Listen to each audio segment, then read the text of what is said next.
High Commissioner met Narendra Modi, the Gujarat Chief Minister, today. Range of interests in Gujarat. We want to secure justice for the families of the 3 British nationals who were killed in 2002. We want to support human rights and good governance in the state. We want to provide the best possible support for British nationals who live in, work in or visit Gujarat, and to the many Gujaratis who now make up one of the most successful and dynamic communities in the United Kingdom.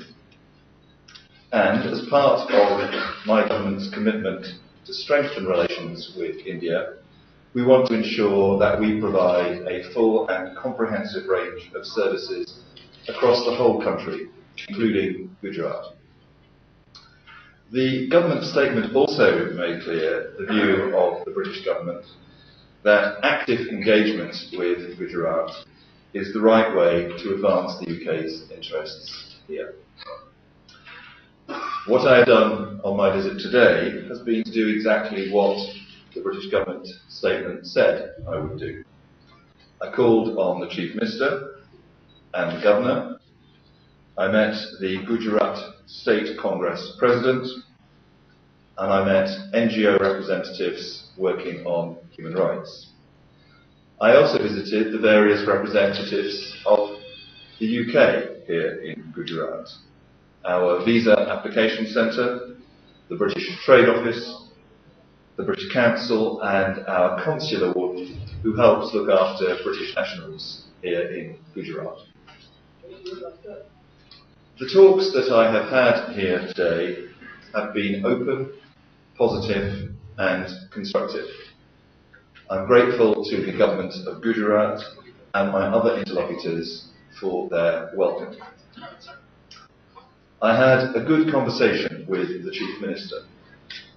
We talked about the prospects for Gujarat, which are bright, and we talked about the role the UK can play in helping ensure that Gujarat continues to thrive. We agreed that there is scope to develop cooperation between the UK and Gujarat across a very broad range of fields, including education, science and innovation, energy and climate change, and trade and investment.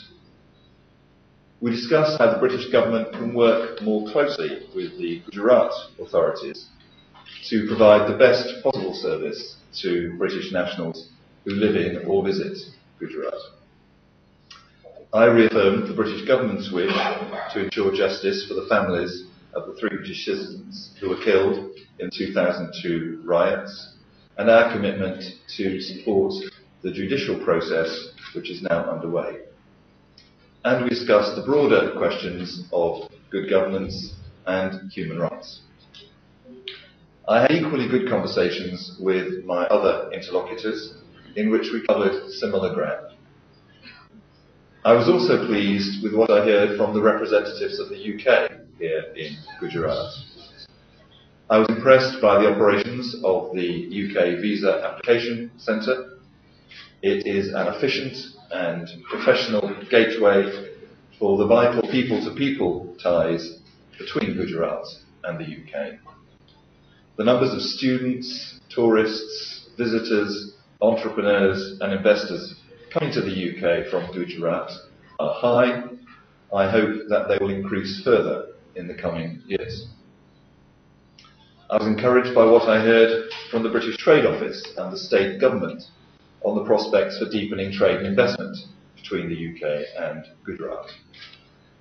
Vibrant Gujarat in January 2013 will be an early opportunity to take this forward. The UK-India Business Council, which represents UK business, will be one of the partner organisations for Vibrant Gujarat, and we expect a large UK business delegation.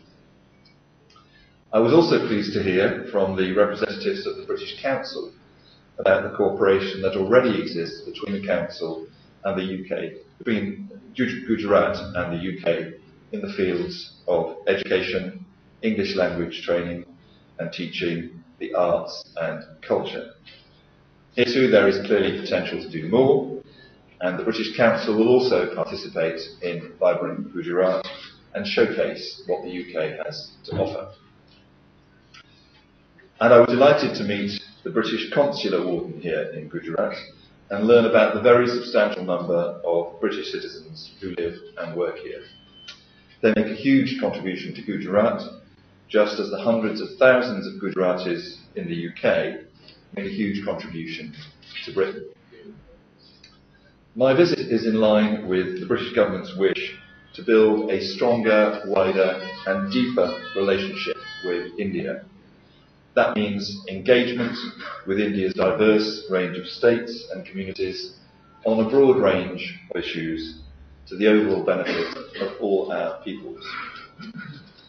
To conclude, my visit has confirmed that the UK and Gujarat have a broad range of mutual interests and genuine opportunities for closer cooperation. The next step is for me to report to my government on my visit.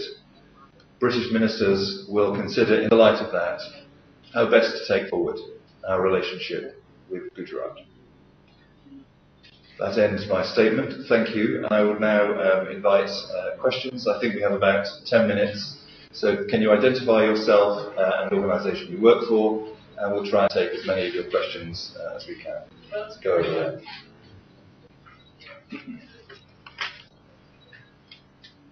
I'm Bevan. I'm from yesterday. Don't you think this realization about the potential of Gujarat is coming a bit too late? Because there has not been any change in the justice system. The first, if you talk about the 2002 riots as a whole, the first judgment came about 5 years ago. And 40 people were convicted in that judgment. So do you think that it is basically public pressure, the popularity that Mr. Modi has gained over the last 4 or 5 years, and the pressure from the Gujarati community in UK, which has brought about this realization on your part? Thank you. Let me explain the decision that we've taken to re-engage. You mentioned 2002. 2002 is 10 years ago. In those 10 years, some quite important things have happened. The first thing that has happened is that the government that I worked for, the British government that was elected in 2010, took a decision to deepen and strengthen its relations with India. And if you want to deepen and strengthen your relations with India, you can't ignore one of the most important states in India, which is Gujarat. The second thing that I think has happened over those 10 years is that the state of Gujarat has grown in importance. It's become more prosperous, more successful. There are a very large number of Gujaratis now living in the UK. So Gujarat, over those 10 years, has become more important to the UK.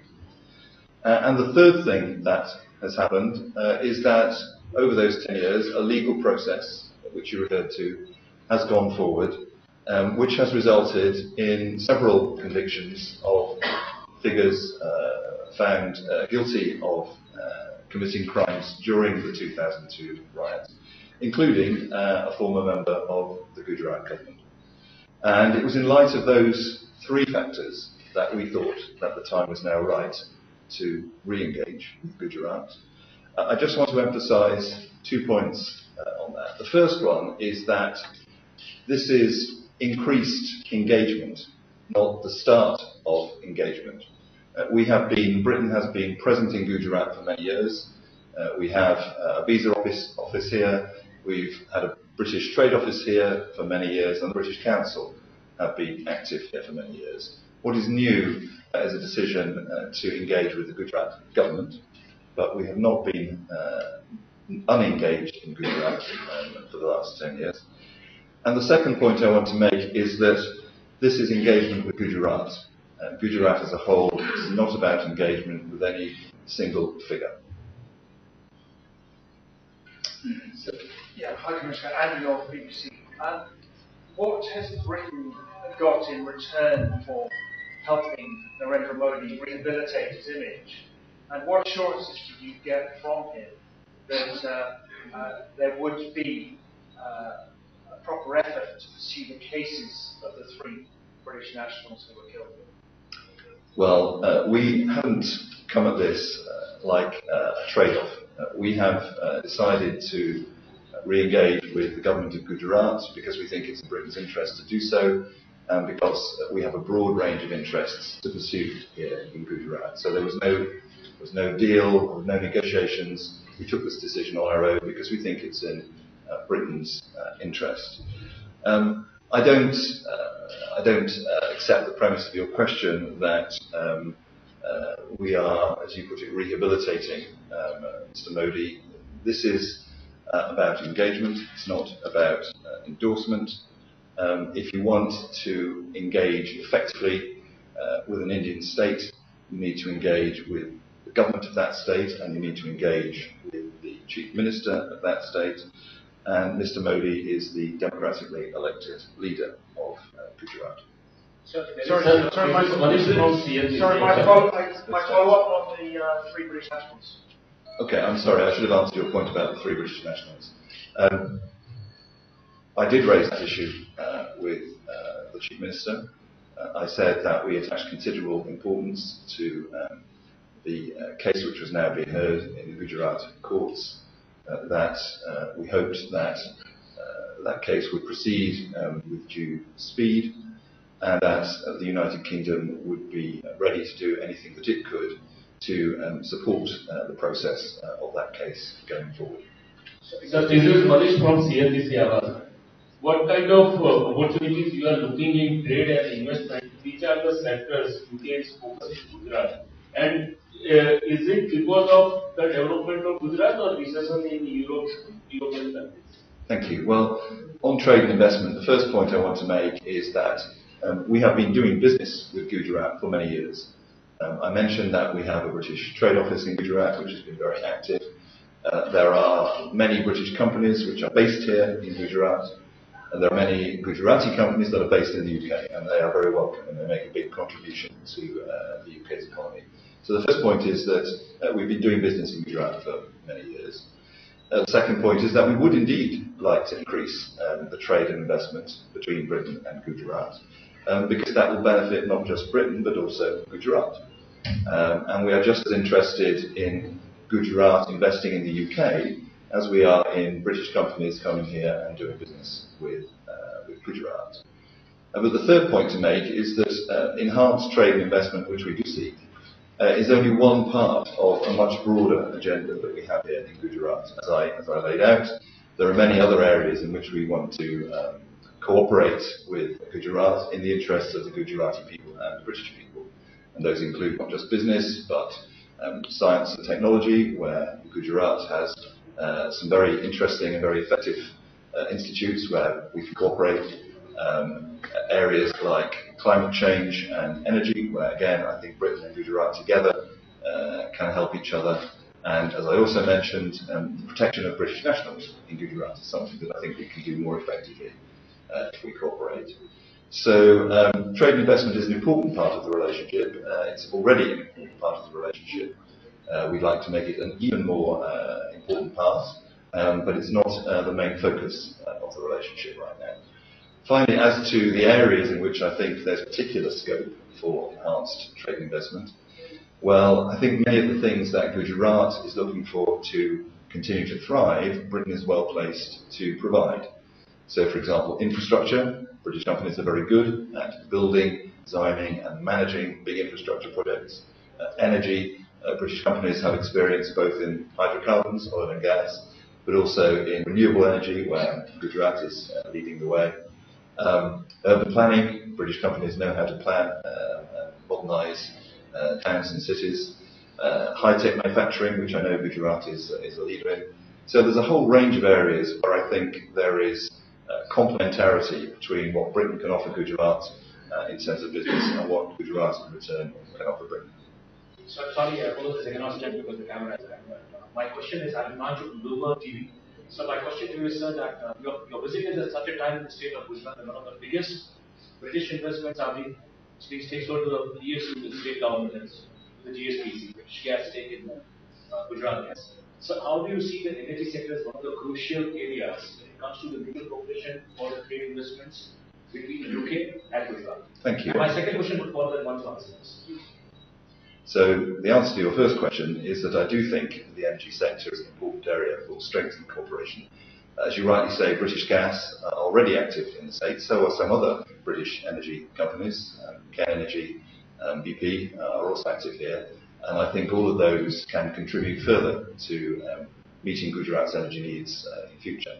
What was your second question? My second question is, sir, the way the country looks at cricket, the way the legacy of the British, that's the Lords and the Leeds, and the way the Gujarat has one of the best cricketing icons, has anything been talked on that?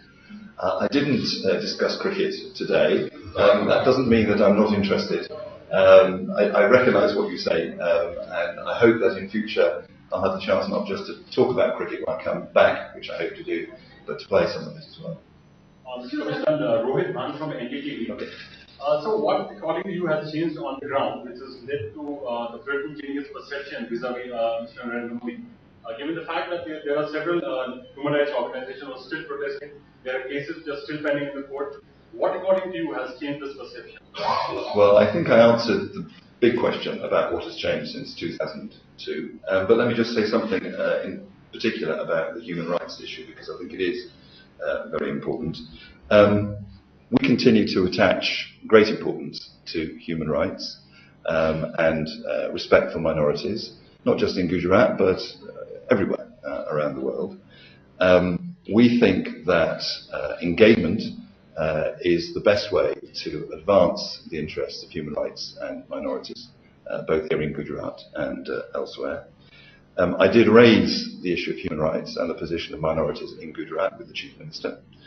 I've also spent some time this afternoon discussing the same issue with some senior human rights activists who gave me their perspective, which, as you would expect, was slightly different, but I valued that also. And we will continue to raise human rights and governance issues with the government of Gujarat as we think necessary over the coming months. I am looking at from foreign. What did the human rights groups or the NGOs have to say to you about the human rights groups? Well, I think that's a question that you'll have to ask them. It was a private conversation. But for me, it was an opportunity to listen to a different perspective and hear the views of several senior people who are involved in human rights here in the state. But I think it's not for me to characterise what they said. I think you need to ask them. I'm Paras from DNA. Will the British government welcome Mr. Modi? That's a hypothetical question. He hasn't asked for one. If he does ask for one, we will deal with it in the normal way, which is to look at each application on its merits and decide case by case in the light of the circumstances, all the relevant circumstances at the time. But at the moment, that is a hypothetical question. Sir, what made you decide to re-engage in Gujarat just prior performance before the Gujarat Assembly? Thank you. So let me just talk about the timing of the visit. As you say, it is only a couple of months before the elections. The reason for this is that we had a policy discussion in the British government about whether we should re-engage with the government of Gujarat. We concluded that we should. And in the British government, usually once we've taken a policy decision, we believe the right thing to do is to announce it and to implement it. And since we believe that engagement with the government of Gujarat is now the right thing to do, we thought it was right to begin that immediately. I'll just also say that we have no intention of interfering in any way in the election which is taking place in Gujarat. Who runs Gujarat is a matter for the voters and the people of Gujarat. I sought to make clear that we were taking no political position on the elections by visiting the senior Congress leader here in Gujarat this afternoon, as well as seeing the Chief Minister. And frankly, I think that the Gujarati voter is unlikely to be swayed in his or her decision as to who to vote for by the fact that the British High Commissioner has spent 8 hours in Ahmedabad.